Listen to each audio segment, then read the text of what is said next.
میں آپ کو بتاؤں گی کہ جوائنٹ فیملی سسٹم میں آپ اپنی بیوی کی پرائیویسی کو کس طرح سے برقرار رکھ سکتے ہیں۔ نمبر 1، آپ اپنے گھر والوں سے کہہ دیں کہ کوئی بھی آپ کی بیوی کی اجازت کے بغیر آپ کے کمرے میں داخل نہ ہو، کیونکہ ہو سکتا ہے وہ کام کاج کرنے کے بعد آرام کر رہی ہو یا پھر کوئی پرسنل کام میں وہ بیزی ہو۔ نمبر 2، آپ اپنے بھائیوں کو یہ کہہ دیں کہ آپ کے کمرے کے آس پاس بھی زیادہ ہلچل نہ کریں، کیونکہ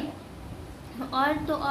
آپ کی پرسنل چیزیں جیسے کہ آپ کے بیگس ہوئے، کبرڈس ہوئے یا پھر الماری میں سے کچھ بھی لین دین نہ کریں، یا پھر جیسے کہ بھابھی نہیں ہے تو کوئی سامان لے لیا بعد میں بتا دیں گے، اس طرح سے سسرال والوں میں سے کسی کو بھی اس چیز کی اجازت نہیں ہونی چاہیے اس کے سامان کو ٹچ کرنے کی۔ نمبر تیسری یہ بات کہ اگر بیوی فون پر اپنے گھر والوں سے بات کر رہی ہے تو کوئی بھی اس کی بات کو کان لگا کر نہ سنے یا پھر دھیان سے سننے کی کوشش نہ کرے۔ اور نمبر چوتھی بات کہ اگر بیوی اپنے شوہر کی اجازت سے کہیں آ جا رہی ہے، باہر جا رہی ہے، تو پھر شریعت کے حساب سے اسے گھر کے کسی بھی ممبر سے اور اجازت لینے کی ضرورت نہیں ہے، کیونکہ بہت سارے گھروں میں ایسا ہوتا ہے نا، شوہر کی تو اجازت ملی ہوئی ہوتی ہے لیکن ساس یا سسر کی اجازت کے بغیر بیوی کا گھر سے باہر قدم نہیں نکال پاتی، تو ایسا بھی شریعت میں کہیں پر بھی حکم نہیں دیا گیا ہے۔ نمبر پانچویں بات کہ اگر آپ کی بیوی کے جو کپڑے ہیں وہ کھلے میں نہیں سوکھنی چاہیے، کیونکہ گھر والوں کی، مردوں کی جو نظر ہوتی ہے نا، جس کا کوئی حد نہیں ہوتا، جس کا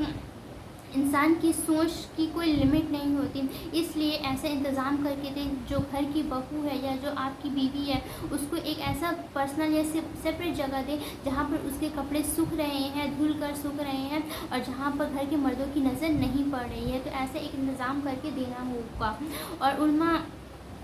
بھی، اور آپ اپنی بیوی کو اپنے فیملی والوں کے ساتھ زبردستی کھانا کھانے پر مجبور نہیں کر سکتے ہیں، کبھی کبھی اسے اجازت ہونی چاہیے کہ وہ اکیلے بیٹھ کر کھانا کھائے، کیونکہ علماء یہ کہتے ہیں کہ آپ اپنی بیوی کے ساتھ اپنی فیملی والوں کے ساتھ بیٹھ کر کھانا کھانے پر مجبور بالکل نہیں کر سکتے۔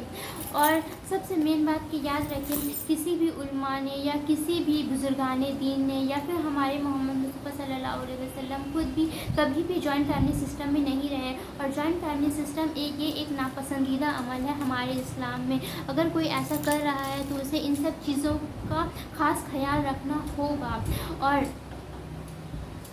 بات یہی ہے کیونکہ اس میں جو ہے